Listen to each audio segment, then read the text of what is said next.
실용문의 특징을 확인하도록 하겠습니다. 먼저 실용문이 무엇인지 확인하셔야 되는데요. 실용문은 쉽게 생각합시다. 실제 생활, 여러분들이 살아가고 있는 이런 일반적인 생활에서 어떤 목적을 가지고 있는 글인데, 편지, 이력서, 공지사항, 청첩장 등 이렇게 글 쓰는 것들 대부분이에요. 다른 사람에게 알리는 것, 정보를 전달하는 실제 생활에서 많이 사용하는 대표적인 글을 실용문이라고 합니다. 자, 실용문의 큰 특징은 대부분 정확한 정보를 전달하는 것이 중요합니다. 토픽 시험에서는 특히 공지사항, 부탁하는 글, 감사의 글 등이 대표적인 시험 문제로 나오고요.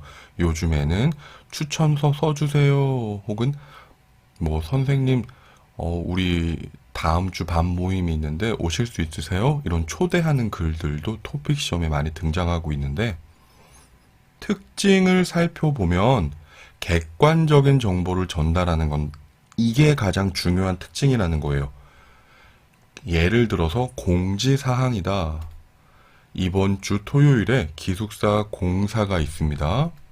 공사 기간은 토요일 오전 9시부터 오후 3시까지입니다. 이 시간 동안은 인터넷을 사용할 수 없습니다. 많은 양해 부탁드립니다. 여기에서 가장 중요한 건 이번 주 토요일이라는 언제, 또 어디에서, 기숙사에서 무엇을 해요? 공사를 해요. 몇 시부터 몇 시까지입니까? 9시부터 3시까지입니다. 라는 이 객관적인 정보가 필요한 거지, 사과하기 위해서 이러한 이야기들이 필요한 게 아니라는 거예요. 왜 공지사항을 했냐? 공사가 있어요. 인터넷을 사용할 수 없어요. 이런 정보를 전달하는 게 바로 실용문의 특징이다라는 겁니다. 또 다른 예를 들어서 추천서를 부탁하는데요. 아주 다양하게 혹은 아주 자세히 추천서를 부탁할 수 있지만 간단하게 써볼게요. 교수님, 제가 회사에 취직을 하기 위해서 추천서가 필요합니다. 번거로우시겠지만 교수님께서 추천서를 써주시면 감사하겠습니다. 추천서는 다음 주 화요일까지 써주시면 감사하겠습니다. 이렇게 교수님에게 부탁을 한다고 해요. 여기서 중요한 건 회사에 취직하기 위해서 라는 객관적인 정보, 다음 언제까지 필요합니까? 화요일까지 필요합니다. 라는 실용문을 쓸 때 내가 필요한 객관적인 날짜나 이유, 이런 것들을 객관적으로 반드시 넣어야 하고, 이게 실용문에서 가장 중요하다라는 거예요.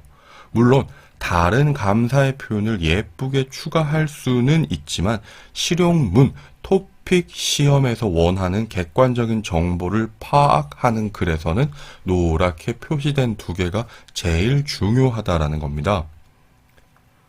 제가 말씀드리는 이 노란색 표현이 바로 객관적인 정보고, 이 객관적인 정보를 반드시 포함해야 한다는 것 기억하시고요. 청첩장을 예로 들어볼게요.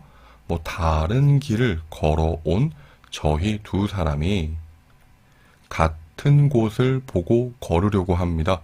다른 길, 각자 따로 살았어요. 그런데 같은 곳, 이제 같은 장소를 보면서 같이 살아볼게요. 결혼할 때 사용하는 관용적인 표현입니다. 기억하시고요. 많은 분들의 축하를 기다리겠습니다. 일시, 2024년 5월 8일 오후 3시, 장소, 무슨 대학교, 동문회관, 오시는 방법, 대중교통 이용하세요. 자가 이용하시는 분 여기 확인해 보세요. 이렇게 노랗게 표현한 부분이 바로 객관적인 정보라는 거고요. 위에 있는 이 부분은 그냥 예쁜 표현 혹은 수식, 수사적인 방법이지 실용문에 절대 예쁜 예쁜 표현 방법이 있다고 해서 그 방법에 너무 초점을 두시면 안 돼요. 토픽 시험에서 원하는 실용문의 가장 중요한 일반적인 특징은 노란색, 객관적 정보 파악이라는 겁니다. 기억합시다. 실용문은 객관적인 정보가 반드시 포함되어 있다. 여러분들이 읽기를 보시든 쓰기 시험에 작문을 하시던 이 객관적인 정보를 반드시 포함시켜야 한다는 것 기억하시고요. 객관적인 정보를 잘 찾아서 필요한 정답을 얻는 것이 가장 중요하다. 주관적인 표현, 감사하는 표현 등의 예쁘게 글을 쓰는 수사적인 표현은 실용문에서 객관적인 정보보다 중요한 정보가 아니다라는 것 반드시 기억합시다. 마지막입니다. 실용문은 반드시 객관적인 사실을 먼저 파악해야 한다. 기억하세요.